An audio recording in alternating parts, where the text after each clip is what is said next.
अगर सेंट्रल और state government के टैक्सेस को मिला दिया जाए तो हम और आप पेट्रोल की प्राइस का ऑलमोस्ट 55% और डीजल का 50% टैक्स के फॉर्म में ही दे देते हैं अपनी अपनी कमाई के हिसाब से।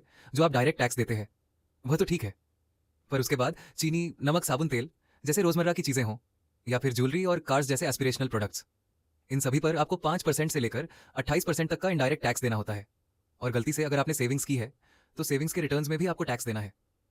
इनडायरेक्ट टैक्स का आलम यह है कि यह बढ़कर 36% तक पहुंच गया है, जबकि OECD कंट्रीज में इसका प्रोपोर्शन 35 से 38% के बीच में है। अच्छा टैक्स देना कोई गलत बात नहीं है, आखिर यह डायरेक्ट तौर पर गवर्नमेंट की इनकम है और हमारे देश के ग्रोथ में कंट्रीब्यूट करता है। पर डिबेट हमेशा इस बात की रहती है कि देश की केवल 1.5% आबादी ही टैक्स पे करती है, पर उन टैक्स पेयर्स को उसके बदले कुछ खास मिलता नहीं है, ना ही सोशल सिक्योरिटी और ना ही हेल्थ बेनिफिट्स और इंफ्रास्ट्रक्चर का हाल तो आप देख ही चुके हैं। ऐसे में एक बड़ा सवाल यह उठता है कि टैक्स वर्सेस टैक्स बेनिफिट का रेशियो कितना लॉजिकल है। सब्सक्राइब करें लाफिंग टैक्स को और आप कमेंट करके बताइए कि एज अ टैक्स पेयर इन टैक्सेस के बदले आपको क्या बेनिफिट्स मिलने चाहिए।